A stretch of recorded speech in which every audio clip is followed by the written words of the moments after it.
Good afternoon, good evening, and good morning, everyone. I think that should cover all the time zones that are represented in the room. Thank you for joining us for this, the 14th CPH at 10 public talk. Today's talk is our way of marking the Independence Day of the People's Republic of Bangladesh, which is why we are excited, as Indira mentioned, that our speaker this afternoon could accept our invitation to deliver a talk on this occasion. But before I introduce you to our acclaimed speaker, a few words about this talk series and about CPH.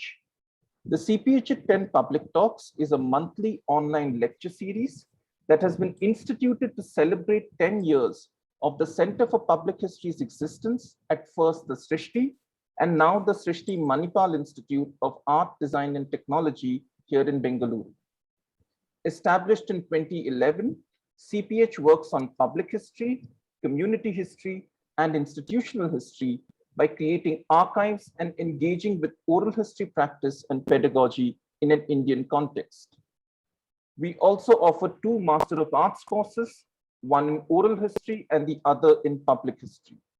The series is accordingly dedicated to a range of topics around both oral history and public history. Our speaker this afternoon is Dr. Meghna Guhathakurta. Dr. Guhathakurta taught international relations at the University of Dhaka, Bangladesh from 1984 to 2006. She is currently Executive Director of Research Initiatives Bangladesh, a research support organization based in Dhaka, which specializes in participatory action research with marginalized communities. Dr. Guhathakurta graduated from the University of Dhaka and received her PhD from the University of York in UK in politics. Her field of specialization has broadly been international development, gender relations, and South Asian politics. She is well published in migration trends in partition histories, peace building in post-conflict societies, and minority rights in South Asia. Dr. Guhathakurta was a member of the National Human Rights Commission in Bangladesh from 2016 to 2019, and is an advisor to the International Chittagong Hill Tracts Commission. She joins us today from Dhaka, and she will speak to us about family histories, the Bangladesh genocide, and the making of an archive. Dr. Guhathakurta, the floor is now yours. Thank you very much, Srijan, for such a generous introduction. I am definitely very happy to be here on our special day of independence. And especially it is our 51st anniversary of independence. And to be able to talk in a very personal way but is also a major part of the work I have been doing in the last few decades, I would say. And so it's more like more like a space for me to enable me to share with you ideas which I have in my head, but have not yet materialized, but ideas that we could perhaps work together, and ideas I could get from you about how to work. So let us say that I will be talking for about the minutes that I've been given, but I do expect a very enthusiastic interchange at the end of the day, because that's where I will get all your ideas, and will take it on board for my future part. So yes, the topic, as you've all seen the abstract, "We will their return," is actually from a phrase I was inspired by in a quotation by a Native American archivist and writer, Ali Krebs, who no longer resides with us, but is very much here in spirit, because she has inspired me so much. It is about family histories, the Bangladesh genocide, and the making of an archive. And I will, in the next slide, we can see how I want to structure this talk. So family histories, mostly because I those of you who are familiar with my family histories of the partition already know, but those who aren't, that I have been looking at the movement or the migration during partition of two families, my own and that of my neighbor, a Muslim family living in Bashat in West Bengal and coming to Bangladesh, or at that time East Pakistan, and my own family, who, apart from my own immediate family, that is my father, mother, and I, the rest of them have moved over to India and mostly to Calcutta. And I had chosen family histories as a particular site in how to locate partition as perceived in a kind of intermediate stage, especially when family history is a part of oral history. So it is an intermediate stage between the individual and broader social forces. The secondly, of course, today being Independence Day, how my family was very much caught up with and very much at the core of the Bangladesh genocide. So there will be some personal remembrance there. And finally, the real part of the talk is from these two experiences, I have thought of making an archive in the name of my father and mother. But how I'm going to do that, why I'm going to do that is what I dwell with in the last part of my talk. So if we start from family histories, which is the next slide, we can see also just to mention that the photographs you will see are basically photographs of my family in the black and white from my family album, which will be very much part of this archive I'm talking about. But I've shown them here as illustrations of how I want to go about it.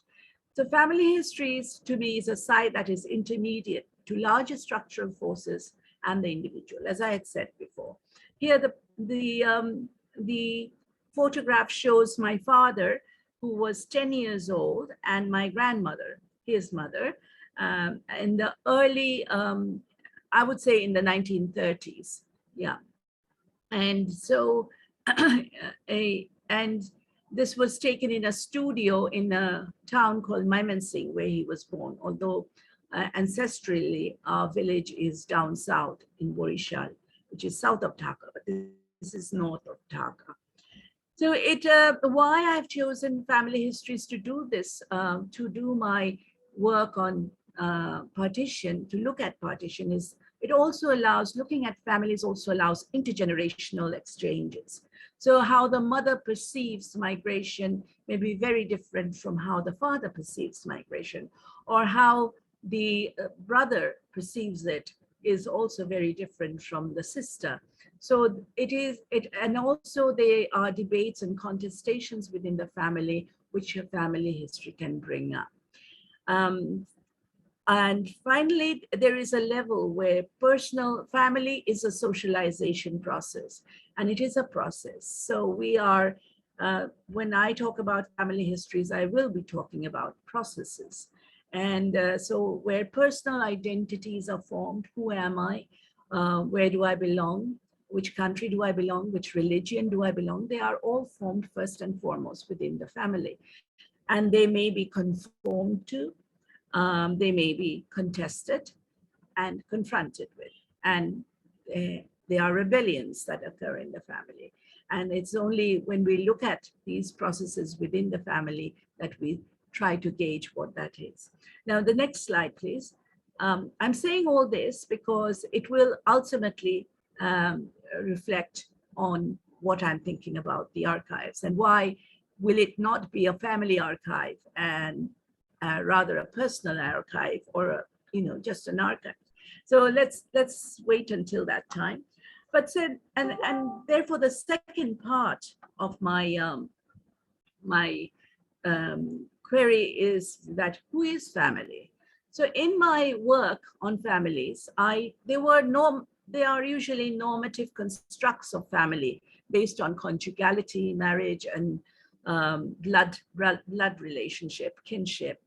But I have deliberately chosen not to choose that, because rather the feminist angle or the feminist scholarship, which brings about, which talks about family as ideological constructs, depicting extended network of kin relations that people may activate selectively.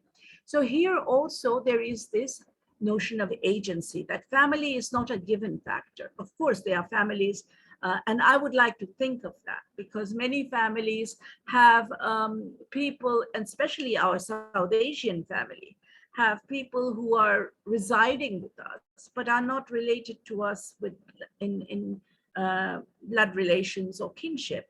The governess or the cook who raises us up, children up in our first process of socialization, is not related to us, but she's our mashi, she's our, didi, all kinds of things. And she's more than, at one stage of life, she's perhaps more than the mother.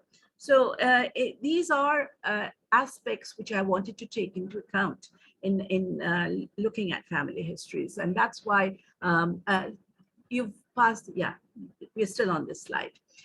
It is, and it is through this active process of selection, which I found very true when I was looking at partition and migration, because people migrated not necessarily to the next of kin, or then maybe the next of kin was in the country that was receiving them, but they were also family who were much more closer to you because of numerous amount of things.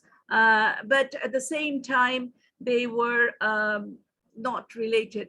They could not be called next of kin, but you migrated to that family instead of the others. Maybe they had more resources than the family that was next to you.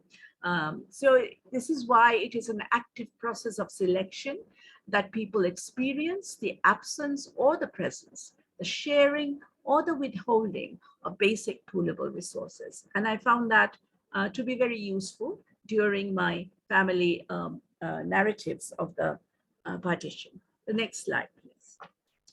Oh, by the way, I just wanted to talk, sorry, Sri, if you can go back to the slide, to the previous slide. Yes, thank you. This is, I think,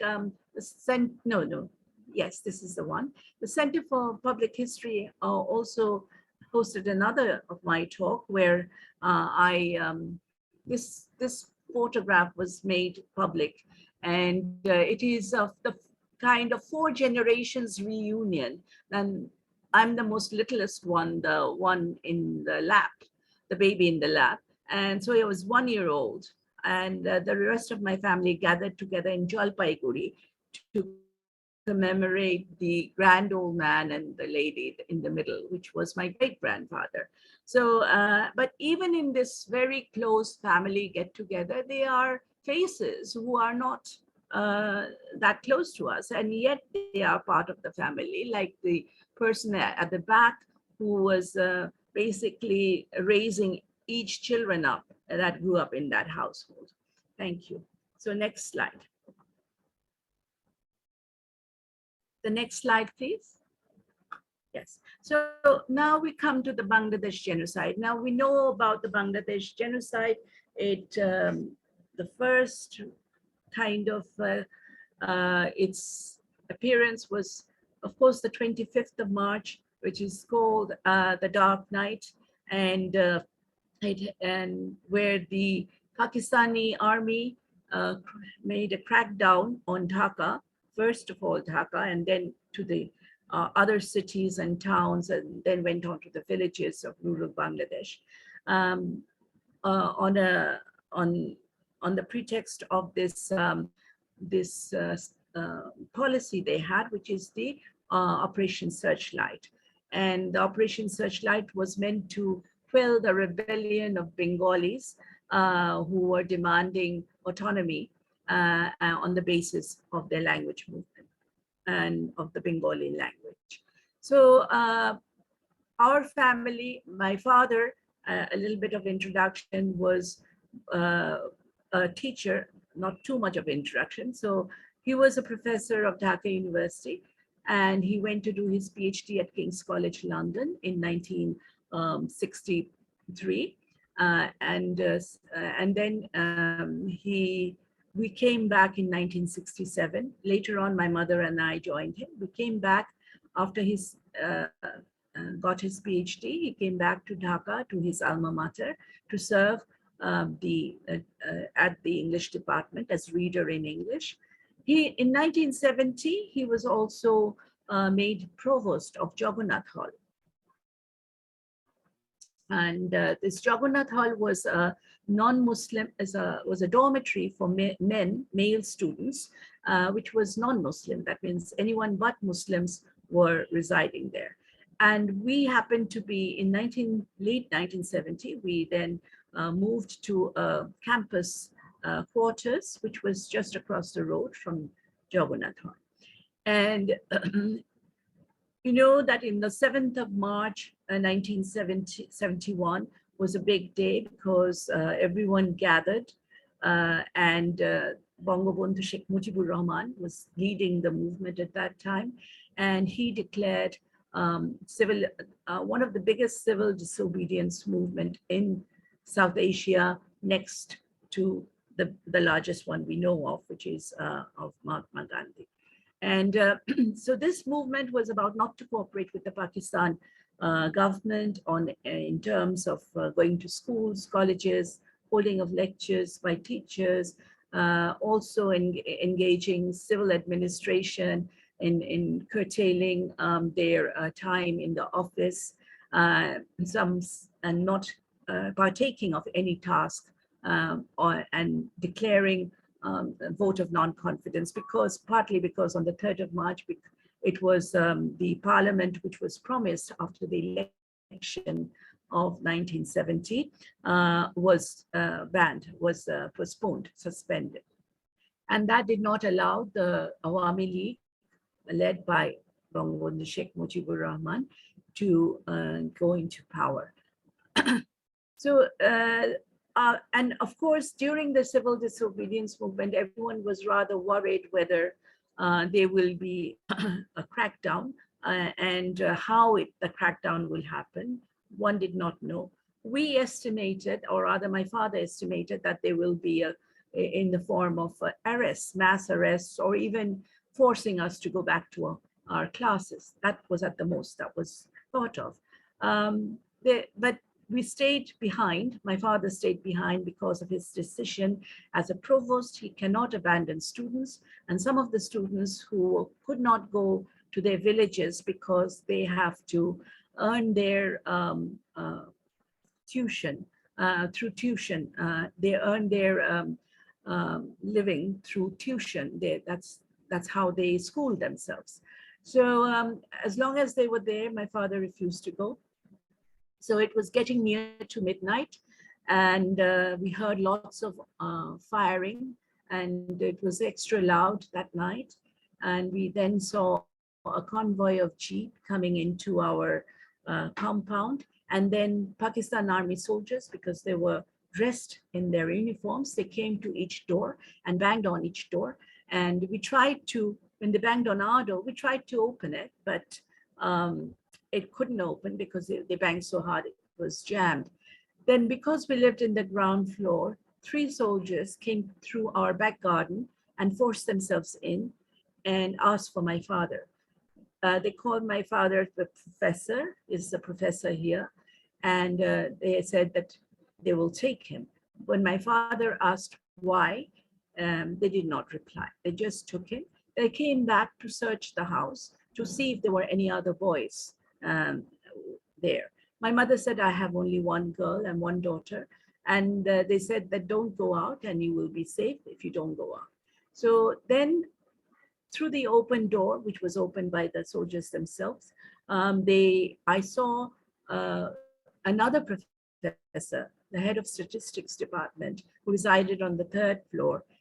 He was brought down with 3 of his young boys, 2 nephews, 1 young son, and was like a tug of war between the army and the family members. My mother screamed, saying that let them go, because or else they will shoot if you don't let them go. They took my husband as well, and we all assumed that he was being arrested. I had gone to the phone to call up my friends, but then we saw the phone lines cut. But soon as I had been telling my mother, we heard 8 really loud noises of bullets.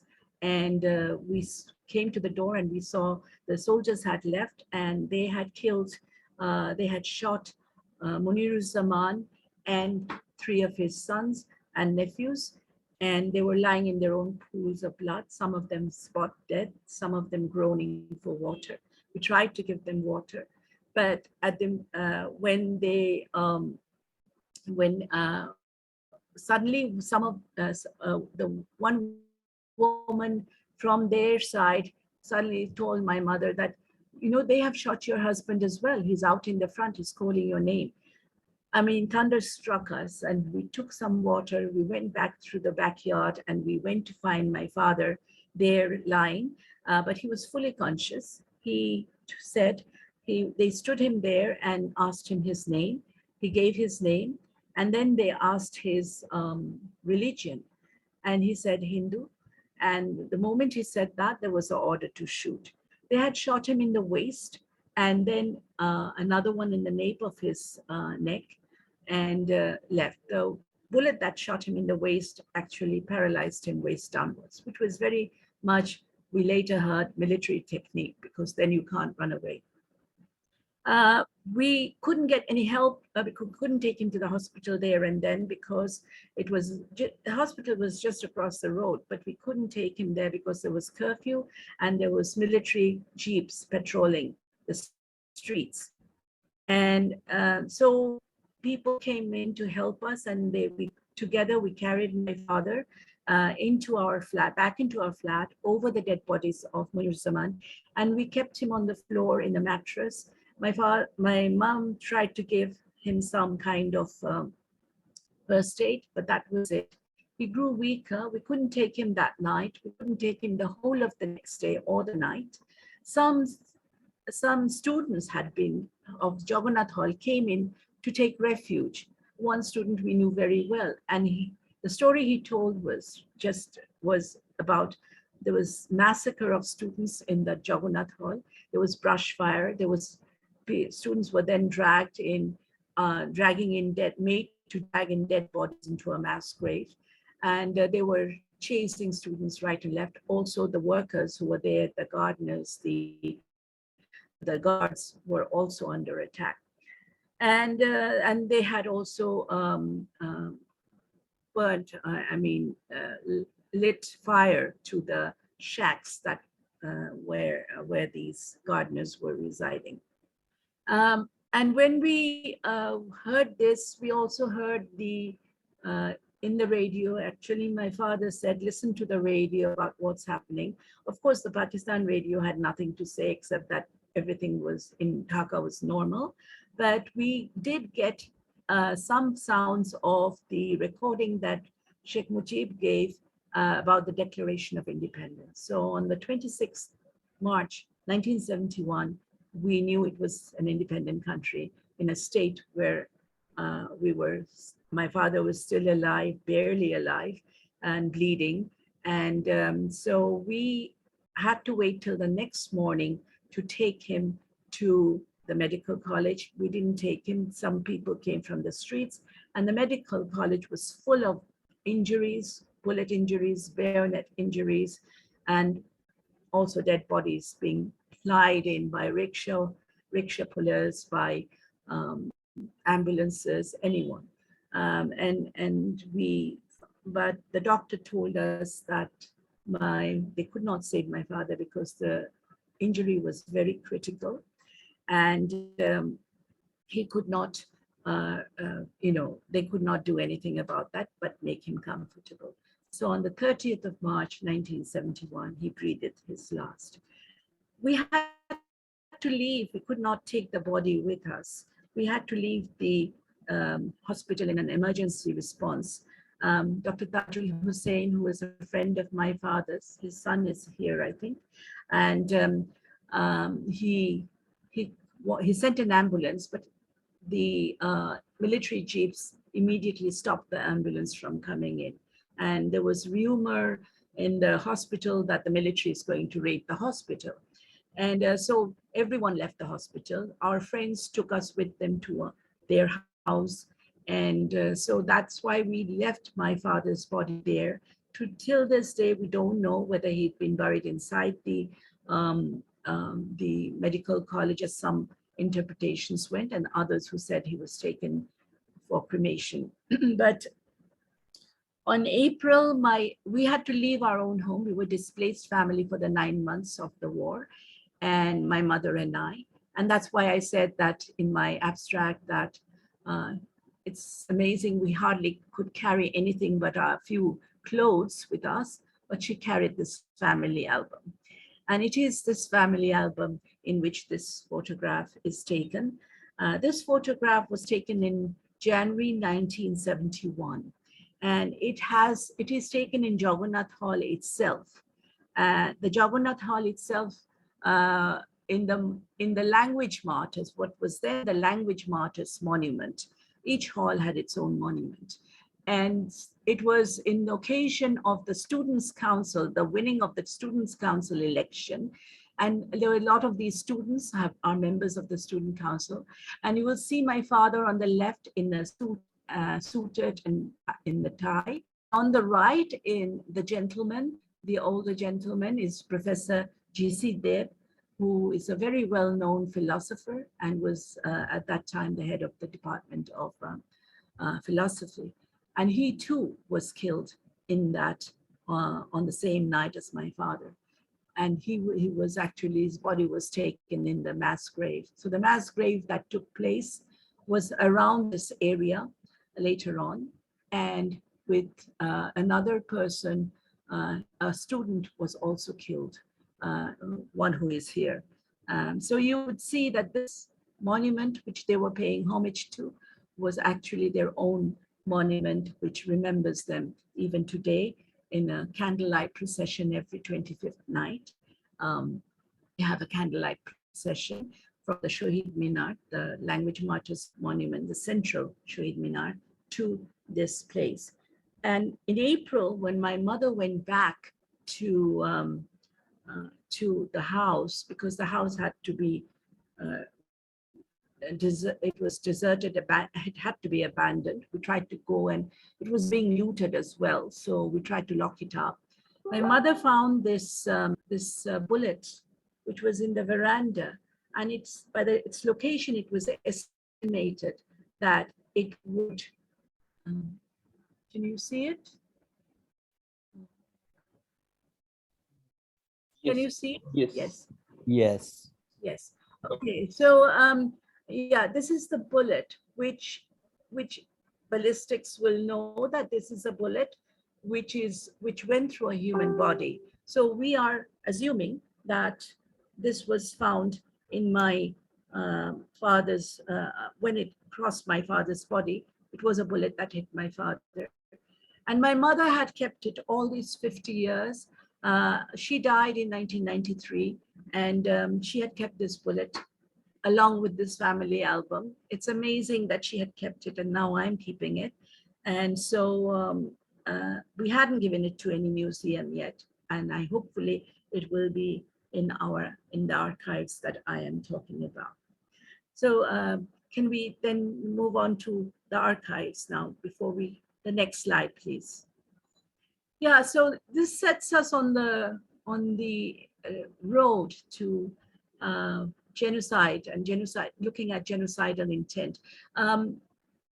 Currently, there is a debate going on in 50 years in Bangladesh on the fact that genocide was not internationally recognized. The Bangladesh genocide has not been internationally recognized.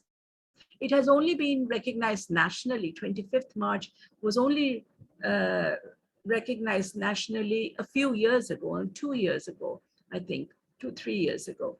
And that too at the demand of the civil society. But the government of Bangladesh, although it is considered to be a government in favor of the freedom movement and the liberation war, has yet to take steps to take this into the international arena. The reason in fact, now I was in a Zoom meeting with the the Bangladesh High Commission in London yesterday, who is trying to get the UK parliamentarians to make a statement. Interestingly, in 1971, the parliamentarians had given a statement in favor of genocide taking place in Bangladesh, but now it needs to be taken again in order to perhaps get allies from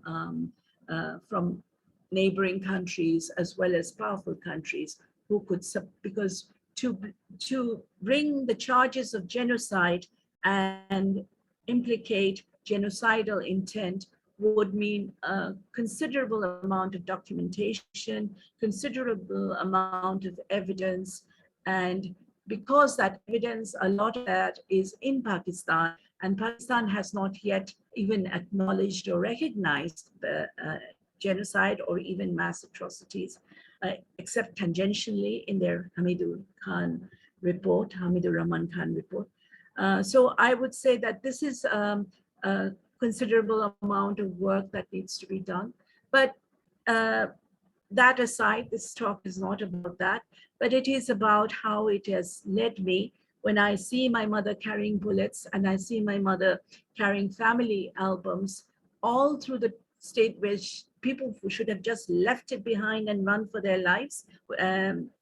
She did not do that because she was a survivor of genocide. And in genocide, the other side of genocide, the victim side of genocide is, it means basically annihilation, that a loss of identity. This family album, you know, when we were moving from one place to another, you know, our old family albums, which was black in character and had corner stamps, which we had to glue into the pictures into. So this family album was really something where I had put in white pencils the name of my father and mother, Jyotirmoy Guhathakurta, Bashanti Guhathakurta. But in one place, I was suddenly told to erase these names off. And instead, my mother said, well, put in my mommy, my daddy, something like that, so they won't understand who we are. So that was the kind of erasure of identity that we faced. There were times when we had to take Christian names. My mother took the name of Barbara Gomez and was, taken refuge in a hospital. And the other kind of, I had to go to an orphanage under the name of Monica Rosario, a girl from a village in Bogura, and an orphanage girl who had to take on an identity and make up your own identity as I went along. So anyway, this is why I have chosen this quote as my inspiring quote for taking, actually I had thought of making an archive long before, but this actually confirmed my what I wanted to do.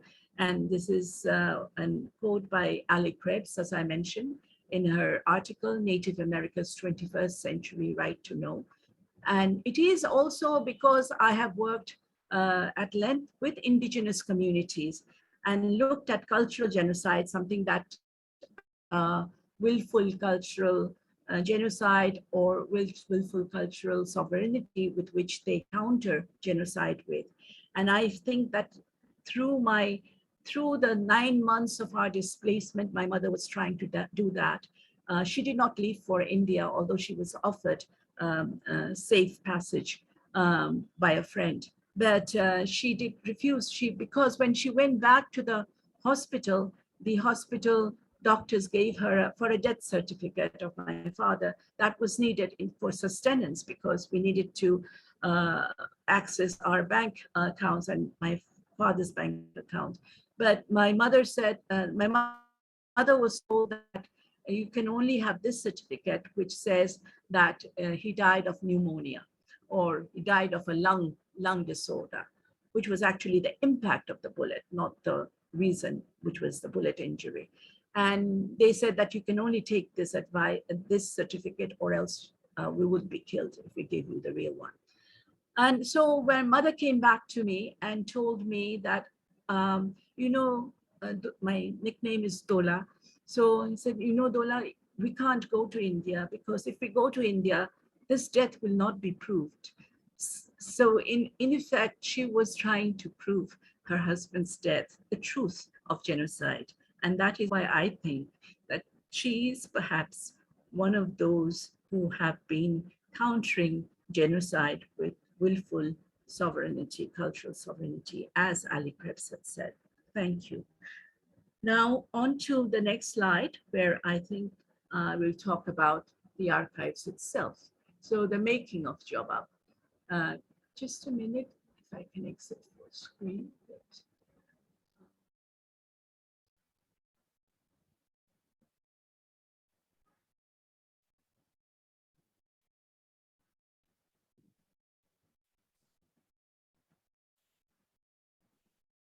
Sorry, I'm just trying to get, yeah. So Jobab is actually Jyotirmoy Bashanti Archives, Bangladesh. It's funny how it came about that I wanted to do an archives.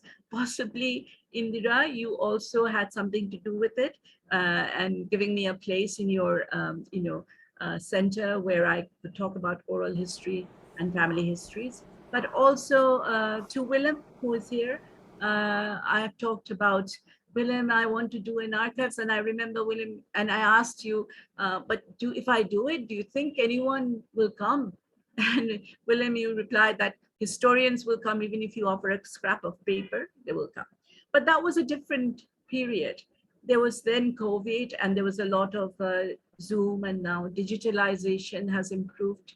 And so I thought of an archive in a flat, in my own flat, which is still in the making, and the archive is still in the making, but it is in the making that I want to sound out these ideas. So what kind of archive will it be? Will it be a family archive? Because I've taken the name of my father and mother, but as I said in my family histories, I did not subscribe to the definition of family as just blood, as only being bloodlines and kinship. It was also about who the personal, and the personal being the political. That means having to do with the allocation and distribution of resources, and also about social transformation. So in a way, you could say it is a personal archive that I will be making, but at the same time, it is also about social transformations. It's about social transformation partly because, as I said in my family histories, that families reflect social transformation in a microcosm, you could say. What happens in the broader society affects the family, and vice versa. A family can affect broader social transformation as well. And so that's how I look at it, as an interchangeable kind of entity that I want to have in my mind.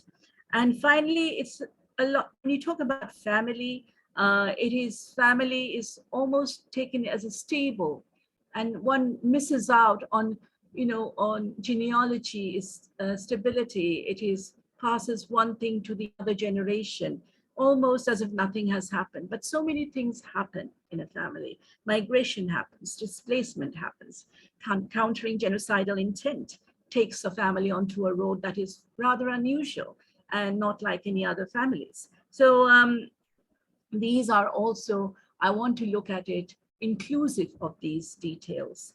And so the historical range is rather large, but I have narrowed it down. I think I want to do, of course, there's a lot of partition history archives and digitalized as well.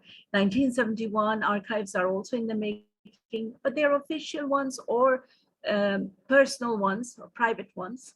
But I would want to look at 1947. And this, what inspired me here is rather how I went to the Berlin Wall Museum and also the Holocaust Museum. I see their broader history where families are embedded in that, undermined within it are families. But I would like to start from the family in looking at pre-47, during 47, and post-47. Similarly, pre-71, 71, and post-71. And then there is a broad sweep of another angle, which is both and the reason why I am vying against this family, meaning this blood relations and things, the main reason is because both my parents were teachers. My father was a teacher in the university. My mother, Guhathakurta, was a mistress of a school,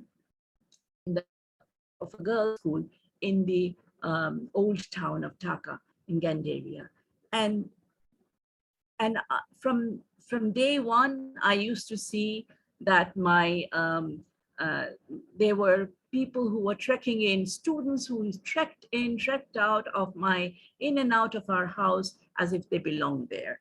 And my father and mother were almost like second parents to them, sometimes even first parents. So this is the transformation of education that I witnessed. And I cannot, and also I was a teacher for 22 years as well. So I cannot but look at education as a social transformative experience or process in the time period from the 40s to roughly 75 or and that's the historical range I wish to take.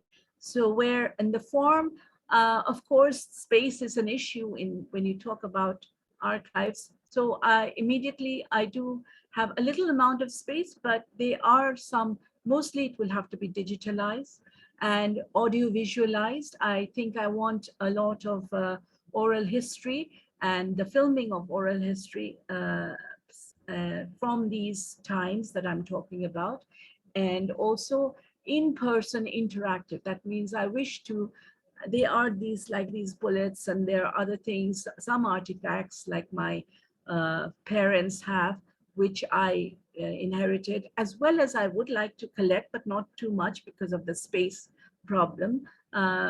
Some artifacts which I would want to display, but not to be and to be witnessed in captivity, as Ali Krebs said, but to enliven them with some cultural functions, some cultural exchange. And that's how I really want to, for example, writers' residence or a writer's workshop or an exposition, and having curators from different multiversal curators, like coming from different multidisciplinary fields.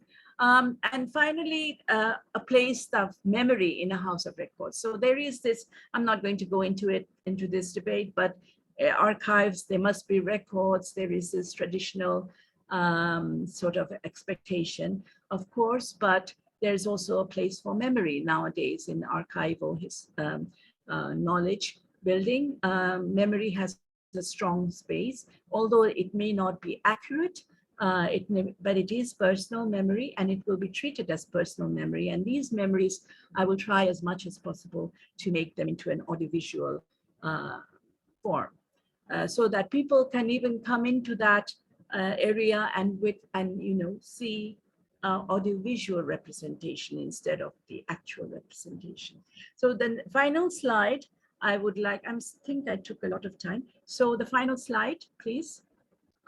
Yes, you see that why a personal archive, but for all the reasons that I've said, but the state also needs to memorialize, and they have done that. So this is a picture of, you will see that it is a picture of the martyrs, intellectual martyrs who have died in 1971, who were murdered in 1971 as an act of genocide.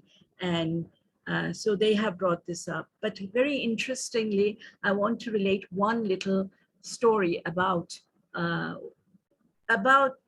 lot of things, but there was an article which came out. It is about the embalming of memory. And how I resisted and why I want to resist it.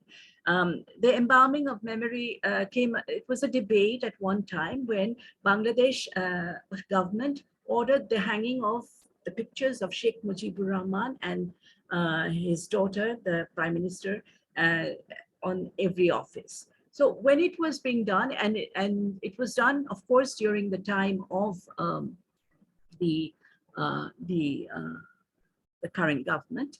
But at one time, when there was another government in power, there was a debate about whether to. There was a debate just about someone not doing it accordingly, and so one very famous what should I say, writer in a journalist writer, wrote a piece on that. And it was very interesting because he talked about how Sheikh Mujib once went to see in Soviet Union, he went to Lenin's shrine where Lenin was embalmed. And he took a look, and he was reported, and the journalist was with him, the one who was writing. And he said that, yes, I don't ever want to be like that. I mean, you're dead. I mean, this is more than, you're like the dead living or something like that. So in that way, it was I still remember it. I read it when I was very young, but I still remember that piece. And I think that each time we memorialize, we should be careful not to turn the dead back into the dead. They are living memories, and they should enter our lives in a newer interpretation every time, and an interpretation which is relevant to the time and the space. And that's why I want to end with this song, which will be played by Srijan, I think, which is a patriotic song of the of our country. It's basically telling you to open all the windows and let them in silently.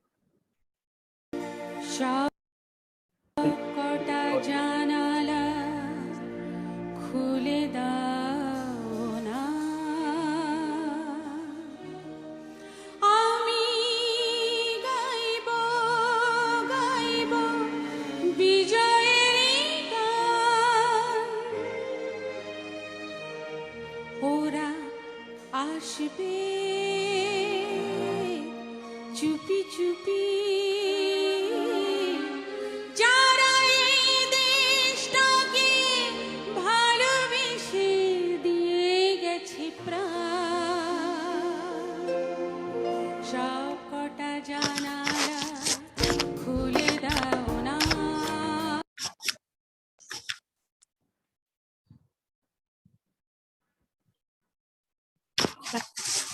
Thank you very much.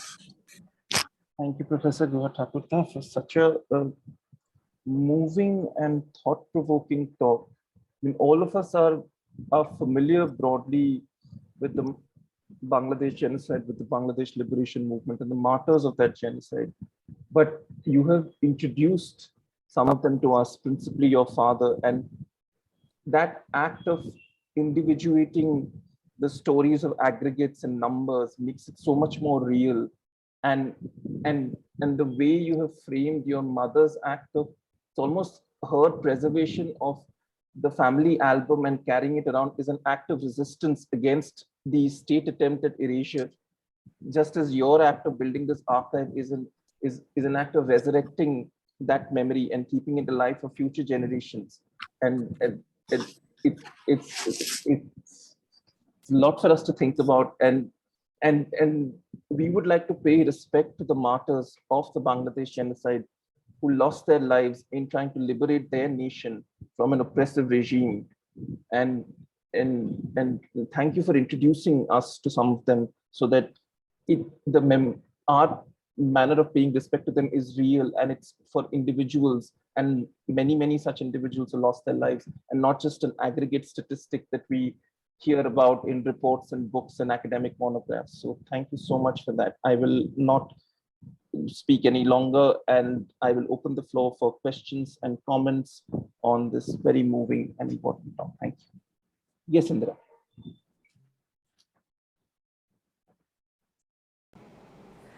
Thank you for that, Meghna. I think from the time you first showed me Jagannath Hall, I think it's years ago when I visited Dhaka, and also when I read your mother's memoir, shared that with my mother, who was at that point still staying with me. It's come in waves, this realization of what had happened in the neighborhood of our country, and how my family would watch the development with great interest, and how happy they were when the Pakistani army fell, and there was celebration, but this aspect was not something that people would talk about the torture, but not not in terms of the price paid. It was a very appropriate song, a very moving song. And I think what I find very interesting in your framing of this archive is really, the two things that you oppose. Hello? So, if you look at, this idea of we will their return, it is a, willful act of sovereignty, of saying that, we will their return. And that is opposed to the annihilation of the self that the state has undertaken. That, in genocide, you see that, there is this attempt to just, not just silence. You're no longer a voice, you're no longer anything. Because, you are killed, that memory is erased. And here is this attempt to keep that alive. But I think what I especially feel very moved by, that your takeoff point is your parents' jobab, is your parents' memory, but it doesn't remain enshrined in that way. It is an invitation to open it up to others and to people who are not yet part of it, and they'll be there. And in fact, one of the things that I had when talking to Mofidul, who also spoke at our center, I'd spoken about this long journey to citizenship that my mother's cook had undergone, because she had come as a refugee to India during when the war, when all this had started. And she had gone back, and she had returned when her husband had sold all her land and, not told them. So she had to come back to the other family that she had here. And, I feel that there are many stories of martyrs, of loss, of people who, tried very hard to gain some kind of identity somewhere. Sometimes it is in Bangladesh, sometimes it is outside of Bangladesh, because there has been some complete economic breakdown. So I think there's a lot you've given us to think about. And I think one can think of genocide and large museums, but one can also think of small beginnings of archives, like the one you are thinking of for Jobab. And for it to grow and evolve and draw the things that might help us and might help the future make sense of what had happened. What is it that is at the base of our formation as citizens of Bangladesh, of India? Because we are shaped by each other. We are not shaped just individually by ourselves, and it goes against that Western paradigm of just looking at one family and its biological. So it's not that, and I think you're doing much more. So I feel so honored that you agreed to share this with us, and on this special day. Thank you so much. And you've left us in tears and very, very moved by what we heard today. Thank you. Thank you very much.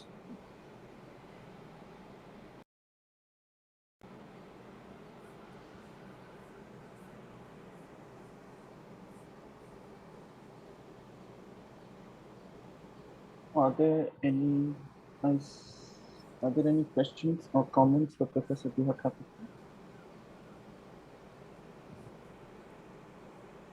It's Yes, Noyanika.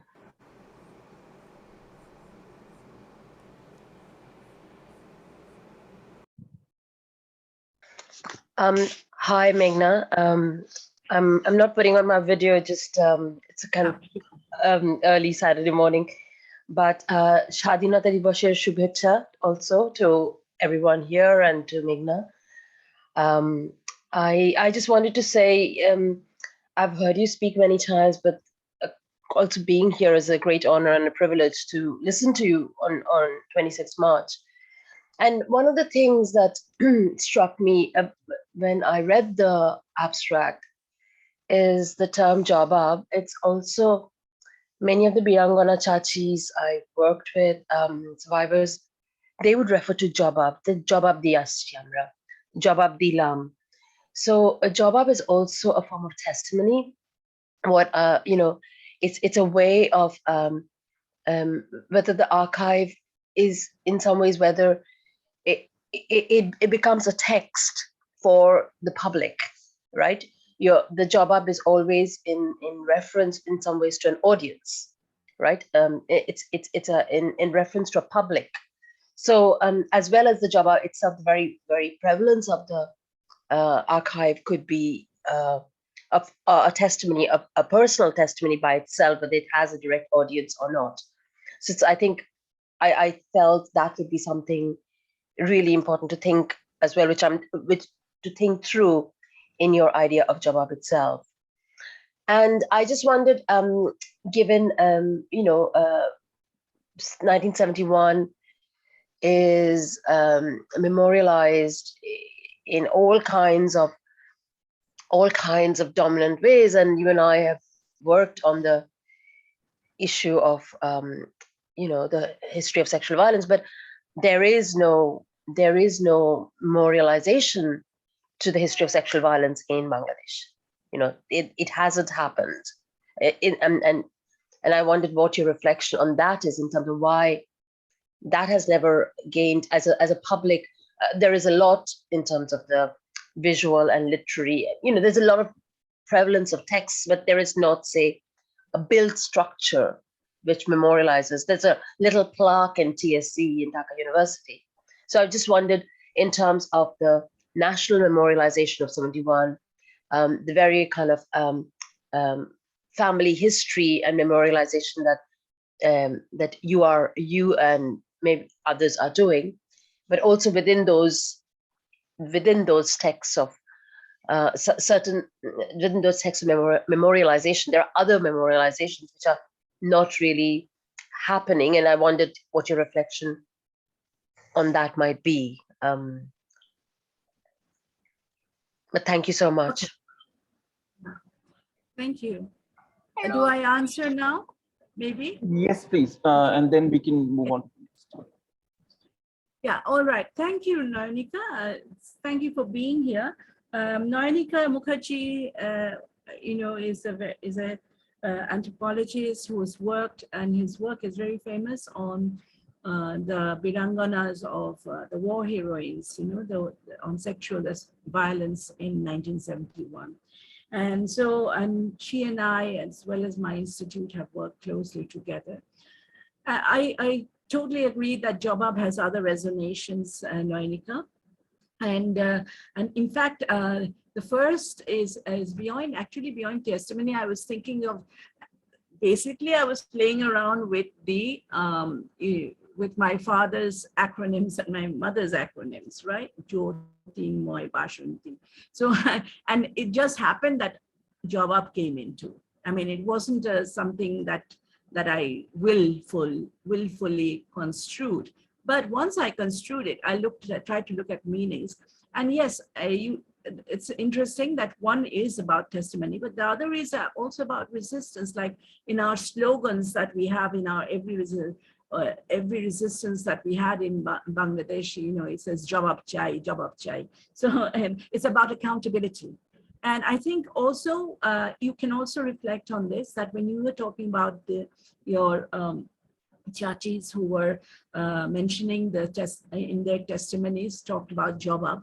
So it's about voice, but it's also about accountability, wanting accountability. And that's also countering genocidal intent. Because once you said that, you want an answer, you want an answer from a public authority. As you said, it's public, but it's also authority that you're talking to. And it is authority which actually, implements genocide. You cannot have a non-authority implementing genocide. So it's very interesting. There's much more reflection that we can do, both of us can do on these, I think. That's great. And about sexual violence and how it can enter or it is, I think, basically in the way I have constructed family from the feminist angle, sexual violence will have to come. I mean, yes, maybe in my current state, but it will come when I go into depths, and because I know that will also be kind of countering a lot of interpretations on sexual violence. Of a particular writer, Indian writer, Sharmila Ghosh, who had said that that the Pakistan army did not, when she talks about the Jagannath Hall incident, that the Pakistan army did not assault any girls, and they used my name, and she used my name as an example. But encountering that, I would have to take on sexual violence and sexual assault. And I think even if the starting point is my family, there are many ways and in which it can be done. Even in my mother's book, for example, in Ekatture Sriti, you will see a chapter which I have actually translated and brought it into Williams and mine, the Bangladesh Reader, which is when she goes to this concentration camp, which was then at that time a college, Jagannath College, in fact, and she talks about this girl of her student. She met this guardian of her student, and the guardian could not tell whether his daughter was or where he was. So, and there are other incidents which come up even during the 71 war. So it will definitely enter. When I say I will look at pre-71, 71, so within 71, many of these untold stories or half-told stories in my mother's book will definitely, I will go into them. Thank you for those points. Very important ones.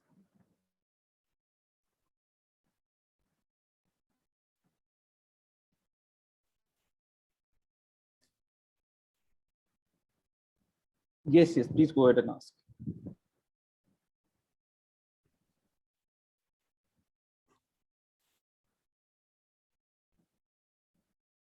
Hello. Yes, you can go ahead and ask. I was just wondering, hi, Meghna. I don't have any specific question. I was just wondering, do you have any letters collection that were, exchanged between you and your family members? And have you considered it to house in your archive? That one question. The second question is, I just wanted to know one information from you as I'm working on a article about a Gandhi disciple, because Gandhi Trust in Noakhali, Gandhi Ashram Trust were also targeted by the Pakistani military. So here I'm working on Gandhi disciple. His name is, Satyanarayan. So he came from Andhra and, started living in Noakhali after Gandhi, assassinated. So have you heard his name? I was just actually collecting information on him because he was also participating in the liberation war. Two of his colleagues, they were also killed in Noakhali.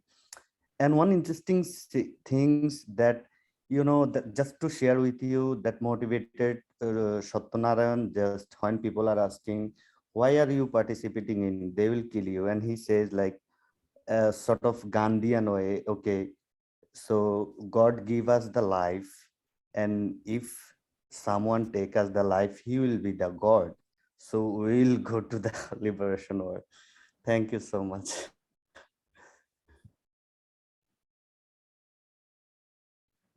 Okay. Hello, can you hear me? I heard you, but the last part you froze. Okay, So so the last part, can you repeat? yeah, sure, I'm the so I'm also working on an article, an article on Satyanarayan, who was a Gandhi disciple. As you Yeah, know, that that I Gandhi, understood. Yeah, that I yeah. understood. But in the last, you said something about what he said. Oh What was the yeah. quotation that you So were saying? his quotation is when people in the villages were asking him not to participate in the liberation war in the military. So he said like, God in a Gandhian way, God give us the life. If anyone takes life, he will be the God. So I am not worried about to give my life to the God. So let's move on. Thank you. Thank you. Yes, very important. About the letters, yes, we have some letters. Very interesting point you raised here, because I couldn't do it in a small space of time. But very interesting. We communicated with my friends in India through England, friends and also relatives in India. So I would send, my mother would send a letter to someone residing in London, and then they would mail it to India. And also I had a cousin at that time living in Kuwait, and we would be sending letters to Kuwait, and they would be sending. So they are these, some of these are collected, some I have their answers to us, and some they have. So I will definitely collect these letters. And and there were many letters which has been in my, there's a book in Bangla, which is my father's Sharuk Gruntho, produced by Bangla Academy. And at the end of that book, there are some letters which has been sent during that time. So we have the ones that we received, but of course there are some letters that that my cousins and friends still have, I guess. And about Shuttarayan, I have not heard of his name, but I suggest that you talk to Aroma Dotto. Uh, the person who was mentioning, she's the granddaughter of Dhirendra Nath Dotto. And because they lived in Kumilla, and they have, I used to know Jharnadi, but she died, the Jharnadi who also received the Padma Bhushan, so of Gandhi Ashram, but she died, and I don't know the other names that you talked about. So you can try asking her mother. Thank you so much. Meghna, that is such an interesting point about how letters were sent, because I had done an interview with my father's aunt, and her regret was she couldn't go because India Pakistan had this war, and her father, who was in Kumilla, died, and in 68 she just couldn't, they couldn't go, all the children were in India. So I had asked, how did you communicate? He said, she told me, we had a relative who was in Vienna. My father would send the letters there, and then the letters would come to Calcutta. So I feel that this was one of the ways our countries chose to communicate whenever there were oppressive regimes or there were wars. I said, so how long would that take? She said, well, about 21 days. But it wasn't, it wasn't quick, and there were no telephones. So, I listening to you, I said, my God, this was a strategy I think people had devised, that this is what we can do to communicate. Yeah, absolutely. Yeah, also, sorry to interrupt. Also tagging to this Indira's point, when I was, starting interviewing people in Noakhali, as I working on, partitions, Hindu-Muslim relationship. So I was starting interview, and one of my interview, he shared the same story. He said, like, when India-Pakistan war happened in 1965, then the total communication between India and Bangladesh just blocked. And then there are so many people from Bangladesh who used to still work in Calcutta, and they have business relations, they have lots of relations. So when they are trying to send letters from Calcutta to Bangladesh, they actually send it to the London first. Then from London they come, to Bangladesh. And I was like, I had the same curiosity like Indira's, like how long it to take to come to circulate the letters one end to another. So, and he says, no, it would not take that much.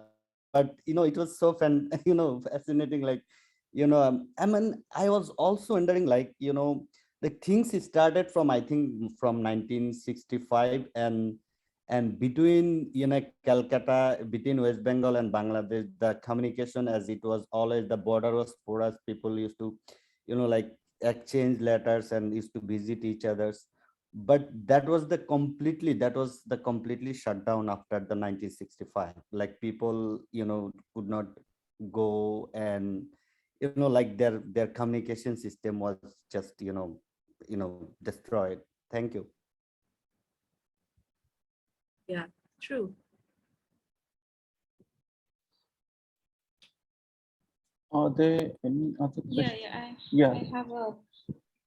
So first, thank you, Professor Guhathakurta, for that. Like Srijan mentioned, a very moving talk. And so the comment I have, it seems like a lesser part of the larger picture that you drew for us.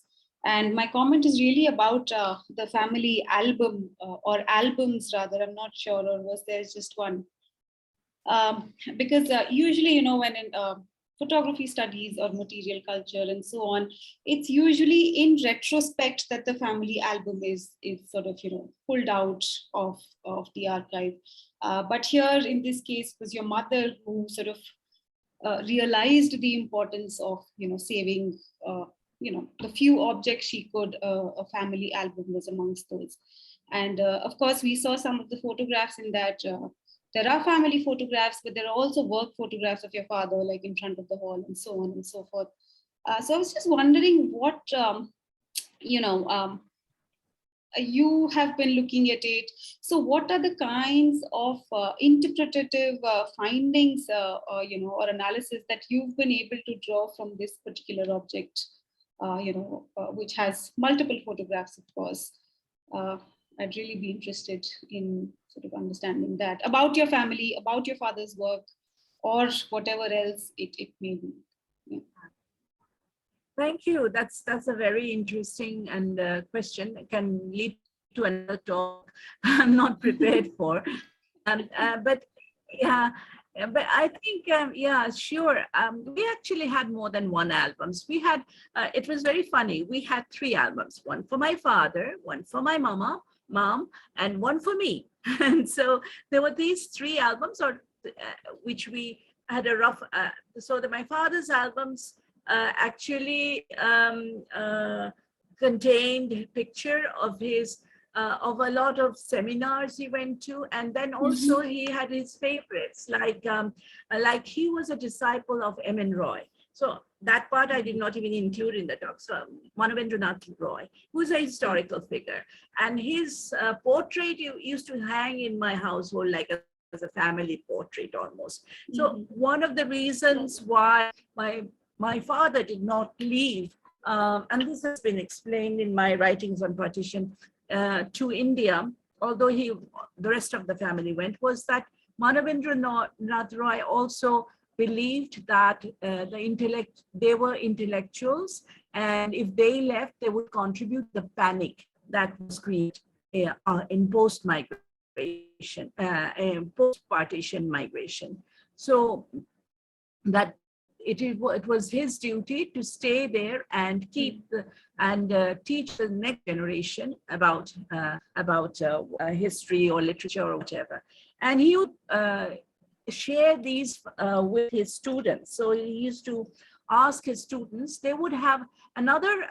So I actually, from this, let me just deduce what you said. So what the analysis is, my father's album would have shown a lot of the unknown. If you look at, and I keep saying broader structural forces, I said, you would wonder what that meant, but it would mean unknown movements which were there in East Pakistan at that time, but which even this day is not well delved into, like the Quakers movement. The Quaker had a friend center where my father and my mother was both very astute members, and they were like family friends to us. These Margaret and Joy, I used to know them like household names. So they used to give my father a space. So when Manavindranath Roy disbanded his own party, the Radical Democratic Party, of which my father was a card carrying member, he went into these study circles, and these study circles were held in the Friend Center. So there would be a whole kind of a research that needs to be done on this. I would have just the inklings of such a movement in my albums, but it can be. Then there was this, we were friends with, in West Pakistan, there was a couple called Ghanashyam, who was a student of Uday Shankar, and he was a dancer, and he and his wife, who was a Bengali, Nilima Ghanashyam, both had, a school there in Karachi. And we were friends, and they used to come. I remember still a time when they came, and my father and my mother were founding members of Bulbul Academy of Fine Arts. So, all this cultural activism that took place, and also something I failed to mention there was institutions. When you're talking about education, you're talking also about institution building and in a kind of a social complexity, that was East Pakistan at that time. So suddenly I find that this album has a lot of dances, Nilima Ghanashyam in a Kathak pose, Nilima Ghanashyam in a Bharatanatyam pose. And so these are interesting references that come in, and they're very much part, of our history. And so amazing amount, and I can go on and on. So yes, and my mother, of course, there's some terribly important photographs of my mother in the early 1950s, when there was a strong American, the strong American aid was given towards education to East Pakistan, and also in terms of family planning. And my mother had this Peace Corps active who used to help in her school. So there is this picture of actually a very famous woman. She was a student of Begum Ruqayya, who was Shamsunahar, who was there, as well as other members, and Asha Lata Sen, who was a Congress leader. And this was during the time of East Pakistan, okay, in the 50s. So very interesting, sort of reflections can be made on these photographs. They may just prove an inkling, and maybe if one chooses to go and use my archive further, they can go and do their own research on that. Right. So, well, I'll look forward to that talk of yours as and when it is. That I think is just fascinating, the connections that you drew out thanks to Siddhi's question. Because I think, there is, since you're talking about memory, there is perhaps, Meghna, a point to collecting memories of your parents' students, because their contemporaries are decimated, but the students, or even maybe an acquaintance of your mother or someone who might be around, I feel that might actually give you further clue about education, cultural activities, and these might be done sometimes collaboratively. If there is someone doing a project, they can do it and donate it to your archive. I'm just thinking of strategy, because we haven't even talked about how we are going to fund this archive. So maybe collaborative activities would fund it a bit, where you can collect as well as, they donate something to your archive in terms of material. It grows, right? That is so interesting. Thank you, Indira, for talking. Actually, when I talked about education, I talked solely with my mother's students in mind, because they're here. Another thing I've been doing about the archives is putting it on, because another a source about inspiration, you could say, was Facebook. Because I used to post these pictures, these album pictures, really for anyone to use. I don't care. But in my Facebook post, and the interpretations and the different stories I could get were stories like I once picked. Was it so amazing? It like there was one picture of my mother's book, Kaler Bhala, which is about her childhood and her village, which I posted, and someone actually started a conversation on the first railway line in East Pakistan. Was actually that particular Dhaka Narayanganj railway. I didn't know that, and because the railway was very important to that household, that my mama badi, my uncle's house was very important railways. And to us all, we used to live near railways somehow or the other. And my father used to joke that maybe because they know that we have a long way to go. So I mean, so these were the things, that was very interesting. And so I really am looking forward to doing, and that's why I'm so happy that I have friends who are movie makers, who are filmmakers. I have friends who are photographers, and I can definitely do collaborative work with them in trying to get them to go. And Absolutely. there are many who resides in India. So I would also perhaps ask you also to contribute wherever you can, of film Absolutely. archives and filmmakers With and great photographers who pleasure. can do And this work in India.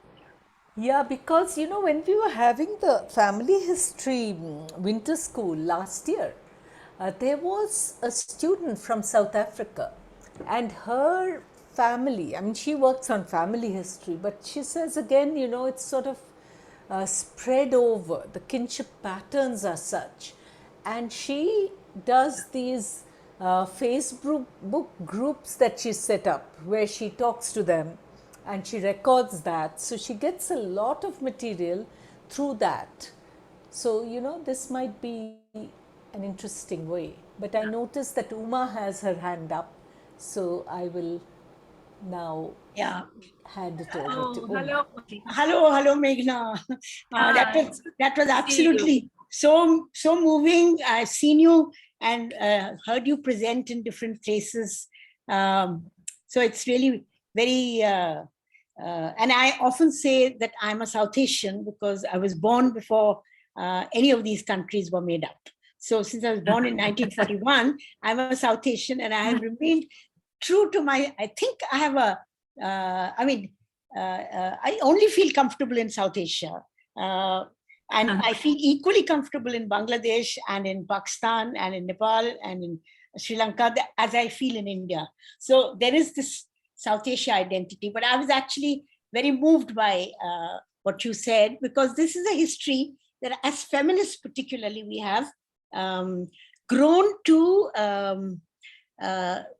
be sucked into, and then to also to reflect upon, the whole history of the making of Bangladesh, and partly because of the question that Dainika asked, I mean, the centrality of sexual violence in this. But, to some extent, I don't want to go in there. I really want to look at the issues that have come out from the point of view of this relationship between the family history and the larger political history. So, which you bring, I mean, in your case, it's extremely poignant, it's charged because it is it's in a sense, it's the betrayal of the new nation that you are part of. And then at the end of the day, you lose your father, and its consequences on on the family, apart from the way in which the history played itself out. I think all of that is very, very well brought out by you. And I think that album is interesting because the album encapsulates within itself the history of the larger whole. And that larger whole is something that you could never forget.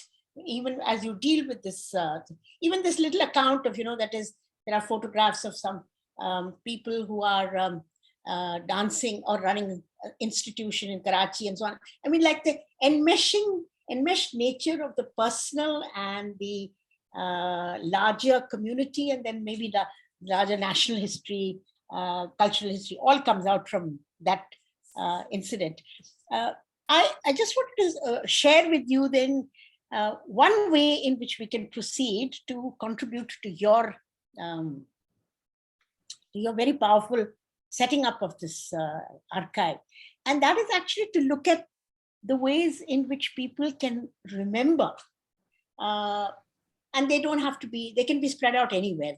The way they remember 1971 in the, how they hear about it, what happens to them, how it's transformed and so on. And I think that that's, it's a zigzag. For instance, I was not, I mean, of course I was aware of 71 and as 71 was happening, but I was also not aware of so many dimensions of it until one was part of the women's movement and was interacting with other feminists across the borders in thinking about and positioning yourself about the manner in which national history finally is so traumatically enmeshed in the wrongs that history perpetrates. And so, there's a way in which you slowly get to know that. And I'm struck by, I mean, what I'm really saying is that it's a difficult one, but I'll just mention it briefly. I think when it was 25 years, probably it was in 2001, when it was 30 years. It was 30 years after the assault was first launched. We were in Pakistan, in Lahore, where Nighat had organized a conference. And Amina had come to this conference. There was Kavita Punjabi from Calcutta. There was Alice Thorner from, traveling in India from America. There was Sharda Mani from South India. A lot of us had been invited to this conference, and it was designed to mark the 30 years of the conference itself. It had not been announced to us as that this is to mark the 30 years, but on the 25th of March, Nighat, we assembled in the conference hall, and Nighat held a thought. She said, just a minute, we are not starting the conference just now. And there was the proceedings where people were going to present papers and so on. And they played Nayara Noor's Hum To Thehre Ajnabi Kitni Barsaton Ke, Hum To Thehre Ajnabi Kitni, what is the word? Mulaqaton Ke Baad, Khoon Ke Dhabbe Mitenge Kitni Barsaton Ke Baad. You remember that song, Faiz's song, sung by Nayara Noor. So, we're like stunned. We don't know what has been planned. And we're all standing, and this thing has been sung. And I find myself between the daughter of a Pakistani army general or army man, and Amina, who's on one side. And I'm standing in between as the Indian in between, and we're holding hands, and we're all weeping because it is so moving, this moment.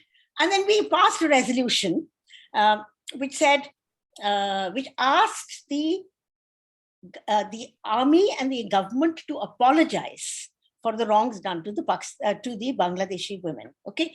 Now, of course, nothing came of it because that was kind of statement that feminists might make, and who will take it seriously, but it was made, and that was very powerful. It was extremely powerful.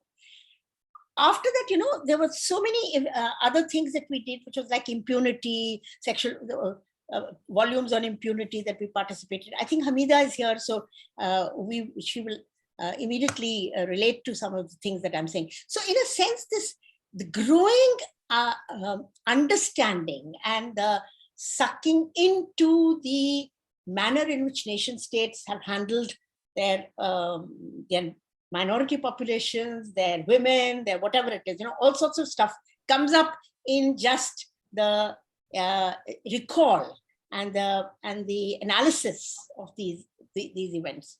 So that's at one level, and you gradually get to understand it. Equally, there's this mad story, I've shared it with Indira.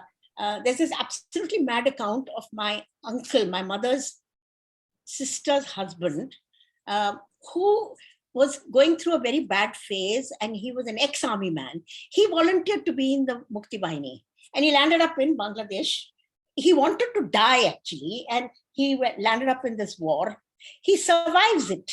He survived it and came out. So I have an uncle who fought in the the Bangladesh Liberation War. Okay, and I have a brother who used to be an Air Force pilot, who provided air cover to whatever was going on.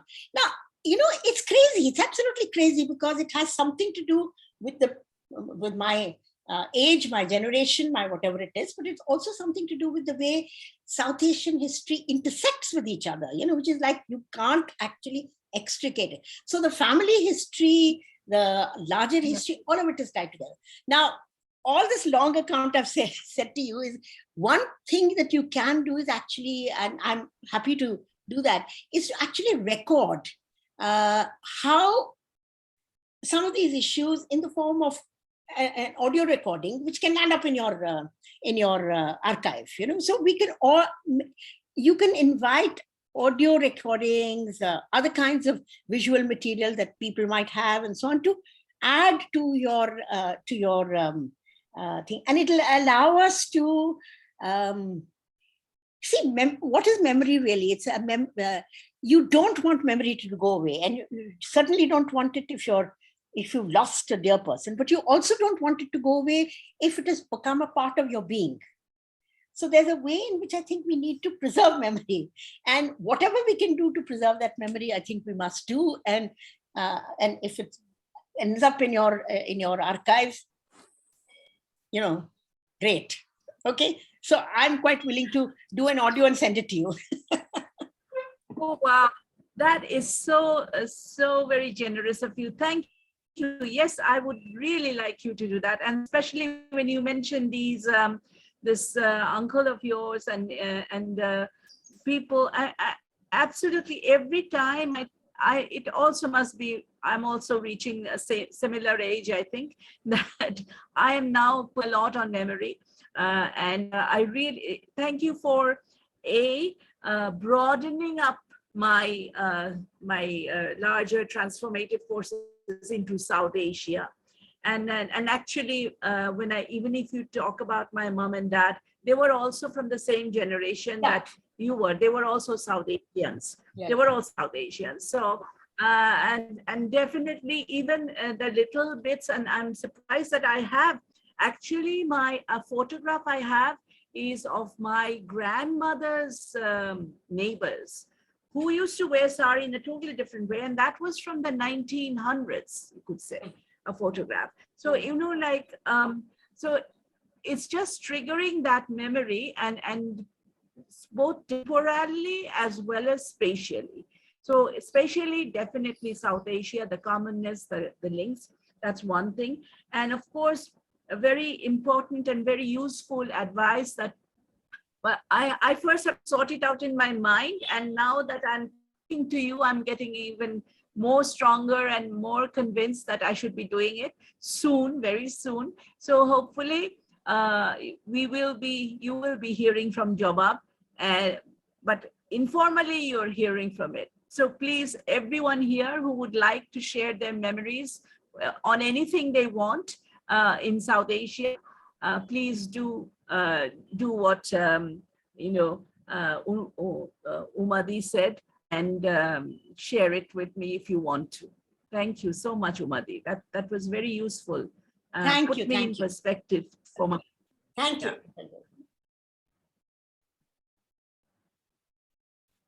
If there are no more questions or comments, I think we close the talk. I'll give you like 3 seconds. Think about it. Any more questions or comments? There's some things in the chat box. Are there questions? No, Heather had a comment, Heather writing to me. and to which Yeah. I have replied. I know Heather Goodall from Australia. yes. Yeah. I was just, I mean, it was an incredibly moving talk, Meghna. It was very important for all of us to hear. And it's a wonderful and important archive to be thinking about making. Even to be thinking about it is wonderful. And as you've been saying, that the idea of the album opening up other people's memories that will not only inform you, but allow people to share. I mean, so much about photographs is people looking at them and talking with each other rather than actually contributing to an archive. That I mean, Facebook is one of the ways to do that because it's quick and easy, but maybe there'll be other ways too where people will be able to talk to you directly or in some other way about to bring more to that archive. But it's a really important thing to be doing, and it's I'll be very excited to hear more about it and to share it with people here too. Thank you. Thank you so much, Heather. I still use that photo you sent me, you know, Right. which was about a very important photo, which had actually 2 women. One became a minister, another very important journalist. So both together, although they can't see each other anymore because they're ideologically on 2 sides of the fence, but and I did promise a recording for you, but I have not yet been able to get. But there is chance yet. There is chance. That's all right. With this archive, I will make that my prime duty. Thank you, We can Heather. just keep in touch. We We can will keep in touch. Yes. Thank you. Yeah. Thanks. Okay. Are there any last questions or comments for Professor Guhathakurta? Really looking forward to this and to contributing. Yes, more conversations on that. More in-depth yes. conversation. Absolutely, absolutely. So on that Yannicka. optimist, yes, Yannicka, do you have something to ask or share? Yannicka? Oh, no. Well, I'm very happy that I could attend here, and it is really, very moving to hear from you. So personally, of course, I've heard few things before, but so in such an extensive way, and also it's very brave of you because it's often not easy to have such powerful personal memories to share with a larger audience. So thank you very much for that. Thank you.